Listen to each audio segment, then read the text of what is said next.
Bismillahirrahmanirrahim. Assalamualaikum warahmatullahi wabarakatuh. Halo kawan baca sekalian. Perkenalkan, nama saya Agus Rianto, and finally aku memutuskan untuk membuat channel YouTube cuy. Mungkin memang karena sedang kabut melanda, namun barangkali ya kan bisa membantu menambah sumber pemasukan cuy. Sebenarnya nggak pengen muluk-muluk. Aku hanya ingin mencoba hal yang baru dan mengembangkan skill baca maupun tulis cuy. Dan dengan membuat channel YouTube ini, aku jadi terpacu untuk terus belajar, mengembangkan diri dan mencoba memanajemen waktu seefektif mungkin cuy. Untuk mengawali dan segala macam prosesnya pun, aku memakai alat seadanya. Merekam cuma pakai HP butut, pencahayaan cuma pakai lampu kamar, bikin skrip sendiri, rekam sendiri, upload sendiri. Ya, semacam self broadcast gitu cuy.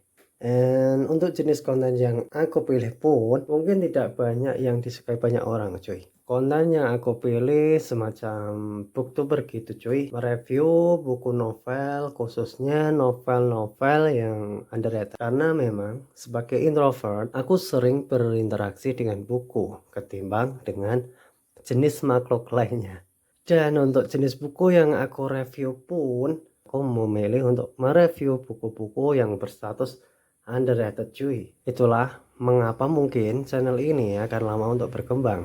Namun tak mengapa, segala sesuatu perlu dicoba daripada berakhir dengan penyesalan tanpa melakukan apapun. Ngopi dulu cuy.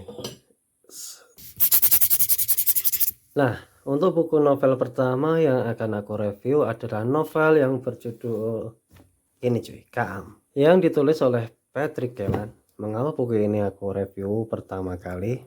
Padahal aku juga sering membaca buku yang sering bestseller gitu. Sebenarnya nggak sengaja teman aku tanya-tanya tentang buku ini ke aku yang notabene suka baca buku gitu cuy. Karena memang buku ini seperti sepi peminat, karena buku ini bukan bestseller, karena buku ini jarang yang punya, makanya purpose daerahku pun aku nggak nemu buku ini cuy. Dan aku juga mencoba cari tentang buku ini di YouTube, gak ada satupun yang bahas buku ini cuy, nggak satu. Namun make sense sih, buat apa sih bahas buku yang mungkin pada akhirnya nggak ada yang minati. Buat apa bikin konten yang pada akhirnya nggak naikin engagement YouTube kalian, yang pada akhirnya nggak bisa naikin views, akhirnya nggak bakal ramai naikin subscribe. Dan atas dasar itulah dengan bodohnya aku mengambil langkah ekstrim untuk mereview novel-novel yang notabene underrated cuy, dengan segala resiko yang kemungkinan besar berpotensi untuk kegagalan semakin besar. Ya, nikmatin aja prosesnya. Nah, untuk buku ini berjudul Kaam, Anak Hasil Pesugihan, karangan Patrick Kellan, dan sangat jelas gambarkan dari judul bahwa genre dari buku ini adalah thriller horror, romance, and of course mengandung bawang cuy. Sangat-sangat menarik. Untuk mengawali review ini, scan berawal dari sepasang suami istri muda. Untuk suami bernama Bagas dan untuk istri yang cantik alami tanpa polesan apapun bernama Intan. Dan kehidupan pasutri ini bisa dibilang sangat serba kekurangan cuy. Untuk Bagas sendiri, dia seorang broken home yang entah orang tuanya di mana. Sebagai suami pun masih menganggur bertahun-tahun, tak kunjung dapat kerja dan masih menumpang hidup rumah mertuanya cuy. Hingga terjadilah drama mertua, konflik yang tak kunjung tiada habisnya. Mak Sayem sebagai mertua paruh baya, Dina dari istri Trimo sebagai kakak kandung Intan. Mereka benar-benar geram dengan keadaan Bagas yang dilihatnya hanya sebagai penalu keluarga. Hanya numpang makan, minum, dan tidur. Untuk menghidupi diri sendiri pun ya tak mampu cuy. Entah apa yang dilakukan Bagas hingga Intan begitu cinta mati kepadanya. Sehingga konflik menantu mertua pada akhirnya membuat Bagas ingin segera hengkang dari rumah tersebut cuy. Dan waktu itu pun tiba. Dengan uang seadanya pun mengajak sang istri untuk nekat mencari kontrakan dan mulai hidup yang baru. Hampir menjelang maghrib, mereka tak kunjung menemukan kontrakan yang harganya murah untuk disewa. Akhirnya Bagas pun mencari ide untuk berupaya mencari rumah teman bekerjanya dulu saat menjadi kuli bangunan cuy. Dan selama menginap beberapa hari, akhirnya Bagas menemukan pekerjaan sebagai kuli bangunan dan mendapat kontrakan yang murah sewanya untuk disinggahi. Hari demi hari terlewati dengan sebuah kekurangan. Uang sewa kontrakan pun sering nunggak. Bagas yang kesabaran setipis tisu itu pun kalap juga. Hingga apapun akan ia lakukan, apapun ia akan korbankan agar tujuannya tercapai, yaitu menjadi kaya raya. Tanpa pikir panjang, tanpa sepengetahuan sang istri, ia pergi pagi untuk melakukan ritual pesugihan. Ia melakukan pertapa di tengah hutan untuk melakukan ritual pesugihan tuyul atas saran dari dukun agar ia menyelesaikan ritualnya dan kembali ke rumah sang dukun sebelum fajar datang cuy. Ritual tuyul yang ia pilih karena resikonya yang paling kecil di antara yang lain.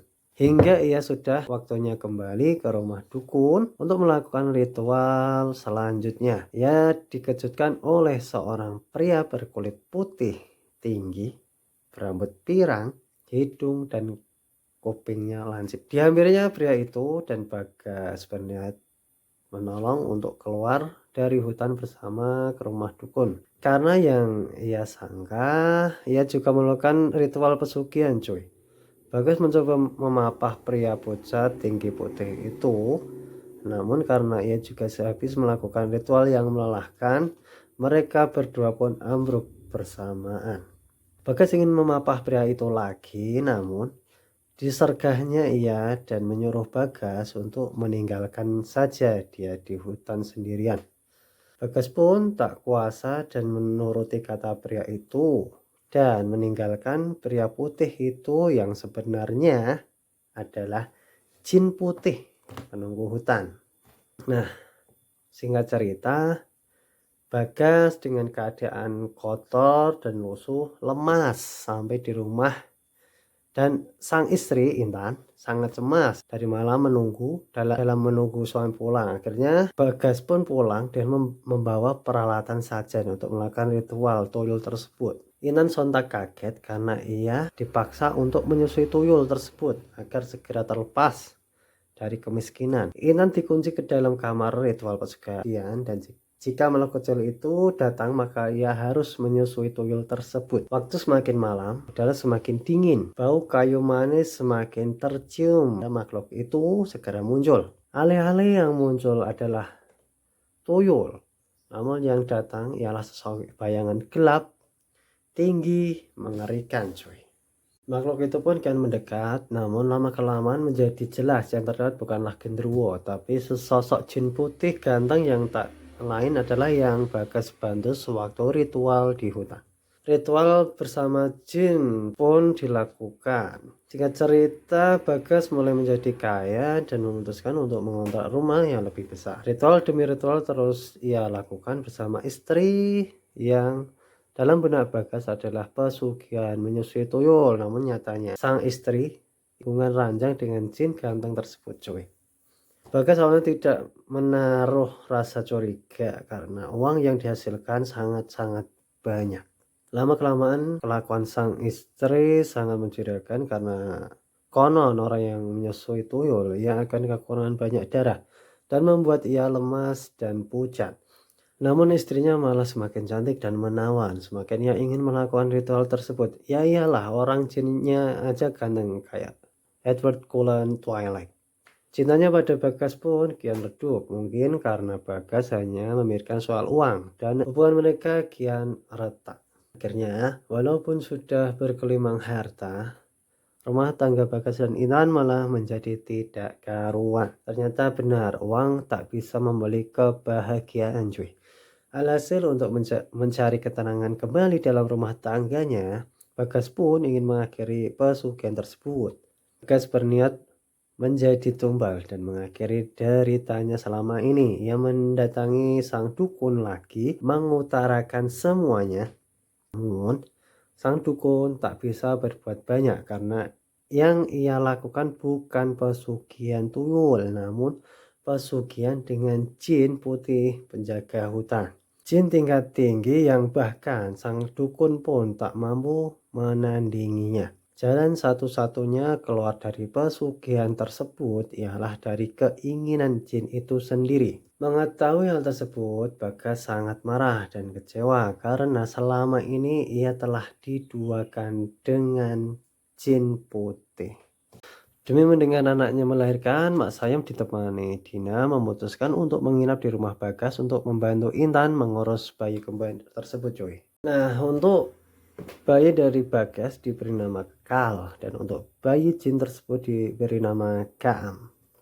Si kecil Kekal karena terlahir secara prematur, kondisinya pun memprihatinkan, cuy, dan harus dirawat di rumah sakit selama berhari-hari. Selama menginap di rumah Bagas, Mak Sayam dan Dina mengalami banyak kejanggalan serta banyak mengalami gangguan demi gangguan makhluk tak kasat mata. Dan ditambah tingkah laku Intan yang sering kepergok seperti menggendong angin serta terlihat seperti menyusui seorang bayi yang tak kasat mata, cuy. Dina yang lama kelamaan tak kuat berada di rumah Bagas dengan segala kejanggalan di rumah tersebut dan memutuskan untuk pulang.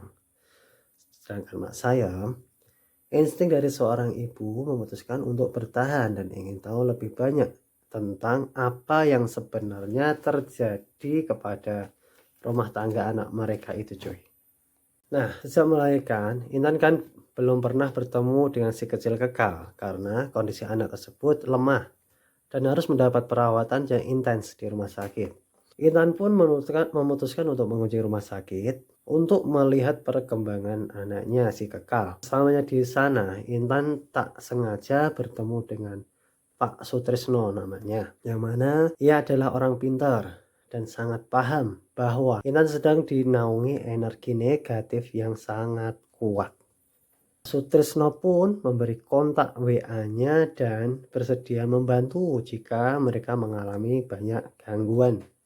Setelah Bagas mengetahui adanya anak jin tersebut, maka ia memutuskan untuk mengontak nomor WH Pak Sutrisno tersebut berharap mendapat jalan keluar yang terbaik. Sutrisno pun bersedia datang walau harus menempuh jarak yang sangat jauh, cuy. Dan hal ini membuat Bagas curiga. Kenapa ia tetap ingin membantu walau rumah Bagas sangatlah jauh. Seakan bagai malaikat yang ingin membantu, nyatanya Pak Sutrisno berniat menculik anak jin tersebut, cuy, dan digunakan untuk kepentingannya sendiri. Sontak Bagas pun dengan sigap meraih bayi jin tersebut yang sempat berada di tangan Pak Sutrisno yang sempat ingin kabur, cuy. Perkelahian pun tak terelakkan. Setelah kejadian tersebut, dengan ketulusan Bagas dalam mempertahankan Kaam dalam upaya penculikan, ayah dari jin tersebut yang merupakan jin putih bersedia memutuskan kontrak pesugihan tersebut dan menitipkan Kaam untuk dirawat Intan sebagai ibunya sampai ia dewasa. Dengan berakhirnya kontrak pesugihan tersebut, Bagas pun tak punya sumber penghasilan lagi dan kembali ke keadaan semula dan kembali menumpang di rumah mertua, namun dengan kondisi yang lebih tenang dan lebih akrab dengan sang istri dan mertuanya tersebut, cuy. Beberapa bulan telah berlalu, Kaam semakin sehat dan Bagas pun lambat laun mampu merasakan keberadaannya. Namun lain halnya dengan Kekal, saudara kembarnya. Anak itu terus menurun kondisinya hingga pada akhirnya harus meregang nyawa di rumah sakit. Bagas dan Intan pun dilanda duka cita yang mendalam. Betapa nasibnya begitu malang bertubi-tubi. Kaam pun ikut menangis. Bayi jin itu merasa sedih atas meninggalnya saudara kembarnya itu. Namun suatu keajaiban terjadi, cuy. Setelah Kekal dinyatakan meninggal, semenit kemudian jantungnya berdetak kembali. Sontak membuat seisi ruangan itu senang bukan kepalang. Hingga tidak ada yang menyadari bahwa Kaam menghilang. Nah, sesamanya di rumah, Bagas dan Intan baru menyadari bahwa Kaam menghilang dan memutuskan untuk kembali ke rumah sakit guna mencari keberadaan Kaam. Setiap sudut dan lorong telah mereka cari namun tak kunjung ketemu.